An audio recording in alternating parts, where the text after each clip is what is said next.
Très heureux de vous retrouver sur France 24. Merci de votre fidélité au Journal de l'Afrique. Le gouverneur de Dakar interdit le rassemblement d'Ousmane Sonko prévu samedi. L'opposant à Macky Sall vient d'être investi candidat à la présidentielle de 2024 par son parti. Nous irons dans la capitale sénégalaise. L'opposition kenyane, elle aussi, privée de manifestations. La semaine prochaine, les autorités invoquent l'impératif de sécurité. Les rassemblements interdits de mercredi ont fait 13 morts. Nous serons à Nairobi. Des baskets éthiques et écolo aux couleurs du continent, c'est le pari fait il y a 8 ans par la marque de mode française Panafrica. Son cofondateur, Wilfried Richoufs, est notre invité. Il nous dira pourquoi, de toutes les matières, c'est le wax qu'il préfère.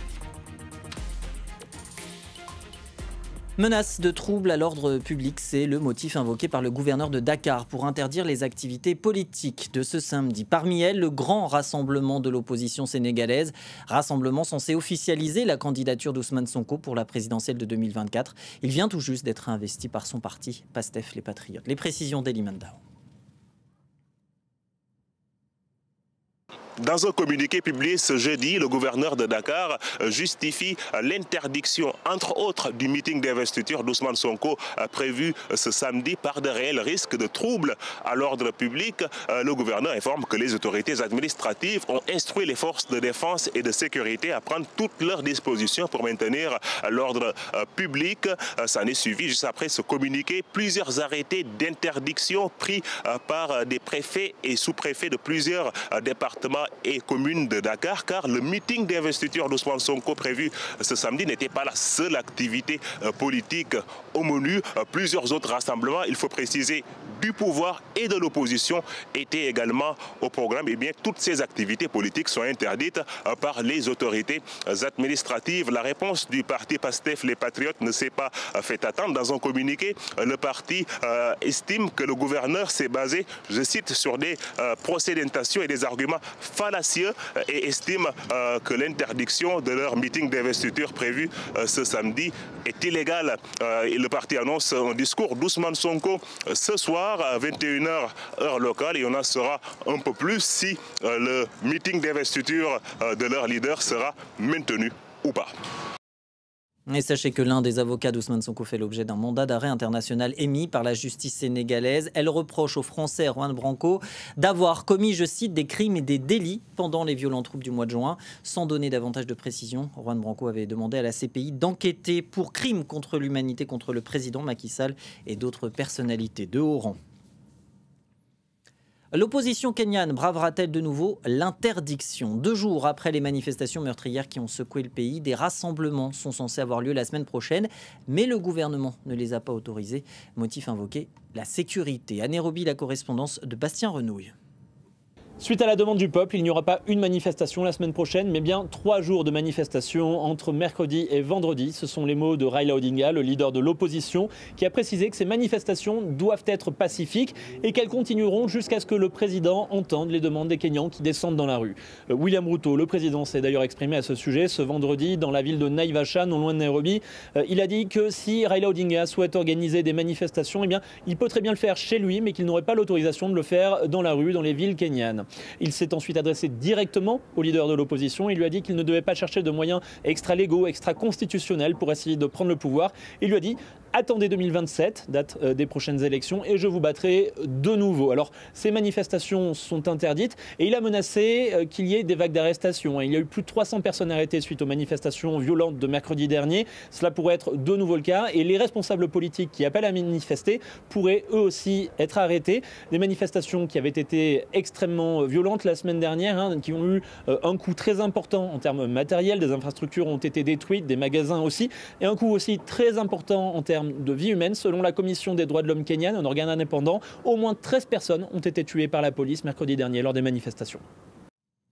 5 mois qu'ils étaient derrière les barreaux, Shaima Issa et Lazare Akrimi ont quitté les geôles tunisiennes. Ces 2 opposants au président Kais Saied ont été arrêtés pour complot contre la sûreté de l'État. Mais d'autres sont encore en détention, ce qui inquiète ONG et associations de défense. À Tunis, Lilia Blaise et Ralen Nasraoui. C'est un soulagement un peu mitigé pour le comité de défense de ces deux opposants, puisque les 6 autres personnalités politiques qui sont derrière les barreaux dans le cadre de cette affaire ont vu leur demande de remise en liberté provisoire être rejetée par la justice. Alors l'affaire dite de complot contre la sûreté de l'État concerne une dizaine de personnes qui avaient été arrêtées depuis la mi-février. Leurs avocats dénoncent une affaire montée de toutes pièces et des dossiers vides, selon leurs mots. La justice, elle, communique très peu et avait même interdit de parler de l'affaire dans les médias pour assurer le bon déroulement de l'enquête, selon la porte-parole du parquet antiterroriste. Le président de la République, Kais Saied, avait lui dénoncé des terroristes qui tentaient de déstabiliser le pays, selon ses mots, lorsqu'il avait évoqué à plusieurs reprises l'affaire. Alors, lors de sa libération, l'une des opposants, Sheima Aissa, a déclaré qu'elle était enfin sortie des crocs du monstre et de la prison, selon ses mots, mais elle a aussi ajouté que sa libération restait provisoire et que jusqu'à maintenant elle ne comprenait pas les raisons de son emprisonnement. Elle avait été arrêtée, rappelons-le, le 25 février dernier pour offense au chef de l'État et incitation de l'armée à la désobéissance. Le militant et avocat Lazare Akremi, le second opposant à avoir été libéré, qui avait été emprisonné le 13 février dernier, a lui été libéré en vertu de l'annulation d'un mandat de dépôt à son encontre pour vice de procédure. C'est une situation qui inquiète beaucoup les défenseurs des droits humains, puisqu'aujourd'hui plus d'une trentaine d'opposants à Kais Saied sont encore en prison, que ce soit dans cette affaire de complot contre la sûreté de l'État, mais aussi dans des affaires touchant à la liberté d'expression et d'opinion. Une situation qui inquiète les ONG, mais aussi le Parlement européen, puisque 5 eurodéputés ont tenu une conférence de presse mercredi 12 juillet pour dénoncer la régression des libertés en Tunisie et des détentions qu'ils considèrent arbitraires. Et la Tunisie, où se rendront dimanche Ursula von der Leyen, Giorgia Meloni et Mark Rutte, la présidente de la Commission européenne, la chef du gouvernement italien et le Premier ministre néerlandais rencontreront le président Kais Saied. Il sera question de migration. Un partenariat est en discussion depuis juin, alors que des centaines de migrants ont été expulsés de Sfax ces dernières semaines. Il y a 8 ans, il quitte l'immobilier pour se lancer dans la création de baskets. Panafrica est née, une marque de mode française, éthique, éco-responsable, qui entend mettre en valeur l'artisanat et les structures locales du continent. L'un de ses fondateurs est notre invité ce soir. Bonsoir Wulfrand Reichhofts. Bonsoir Anthony. Vous étiez dans l'immobilier, je le disais, votre ami qui deviendra de fait votre associé Hugues Didier dans la finance. Qu'est-ce qui fait que du jour au lendemain, on se lance dans la basket ? Alors, du jour au lendemain, effectivement, je crois que c'était une envie qui venait vraiment, une envie profonde d'entreprendre et l'envie de donner plus de sens à ma vie après avoir effectivement travaillé pendant 4 ans, voire 5 ans dans l'immobilier, dans un grand groupe français. J'avais une grande envie, c'était l'envie d'entreprendre, l'envie de voyager, l'envie de monter quelque chose avec le continent africain, qui était un continent que j'aime, et que j'aimais et que j'aime encore. Et mon associé Hugues, du coup, avec qui on a monté le projet, qu'on voit effectivement sur la photo, avec qui j'ai monté le projet, qui habitait sur le continent africain au moment où on a monté la marque. Et on s'est lancé tous les deux dans cette folle aventure au début, parce que c'est vrai qu'on est parti sans argent, sans rien, sans connaissance, pour monter une marque qui aujourd'hui existe et se développe. Alors justement, au début de cette grande aventure, comme vous le disiez, quand on vous a vu arriver avec vos gros sabots, si je puis dire, sur le continent, comment vous avez été accueillis? Parce qu'il faut convaincre. Est-ce qu'il y a eu de la méfiance quant à votre démarche? Ce qui est dur, c'est vraiment parce que vous êtes jeune, que vous n'y connaissez pas grand-chose, et c'est ça le plus difficile en fait. La méfiance, elle vient de là.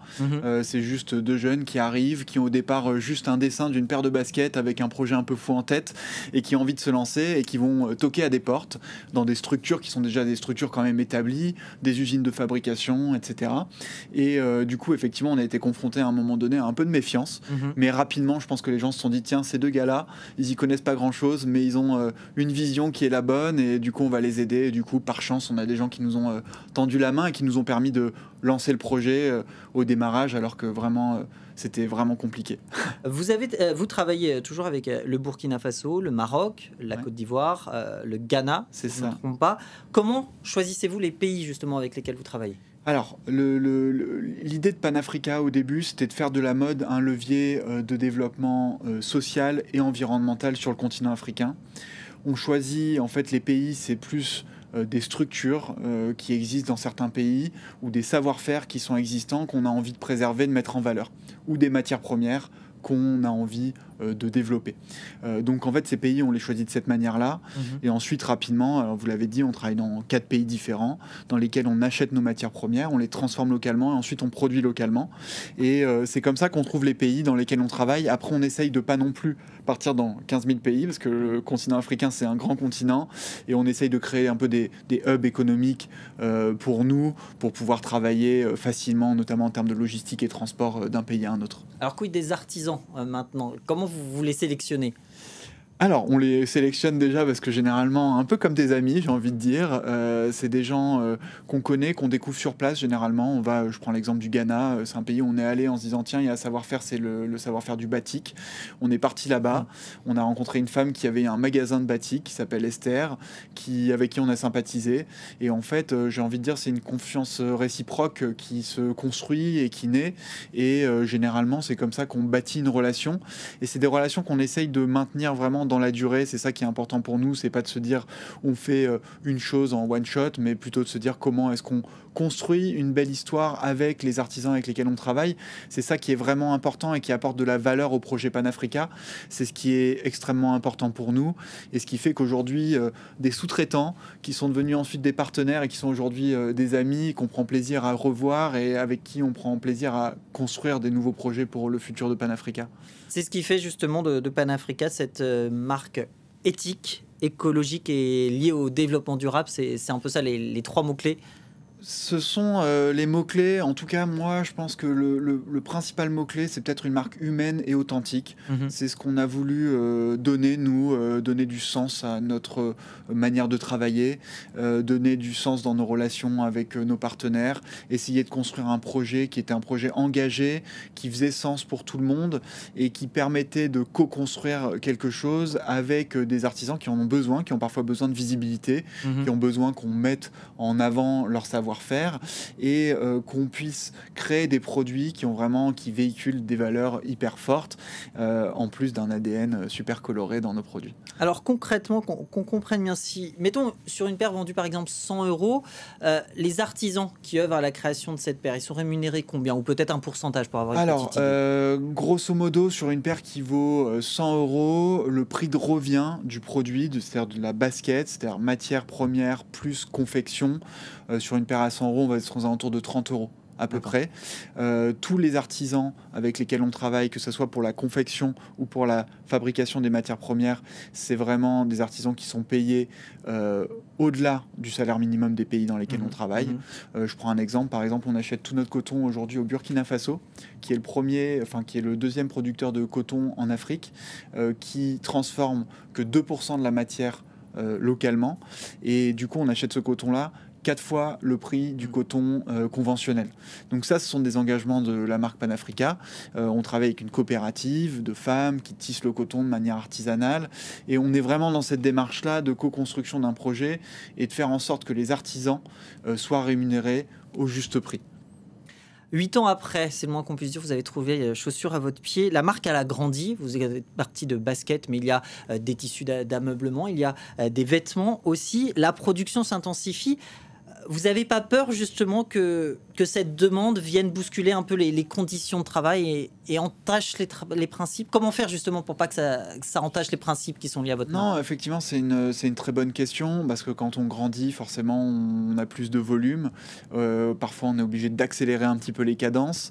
Mais ça, c'est quelque chose auquel on fait vraiment attention. On a notamment chaque année des grosses collaborations qu'on fait avec des groupes français qui nous oblige à monter un peu en cadence de production. On fait toujours attention d'anticiper.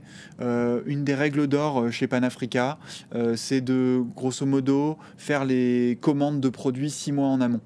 Ça permet vraiment, pour les ateliers de production, d'avoir une vraie visibilité sur le timing, ce qu'on attend d'eux, dans quelle temporalité, et ça c'est vraiment quelque chose d'important.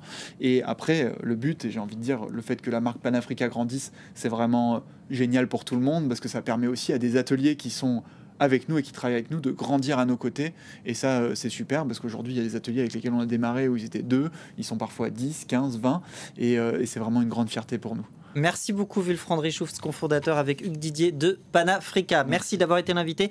de France 24. Merci à vous de nous avoir suivis. L'aventure continue sur france24.com. On se retrouve dans moins d'une heure pour une nouvelle édition du Journal de l'Afrique. D'ici là, c'est Serine Bay pour le reste de l'actualité internationale. À tout à l'heure.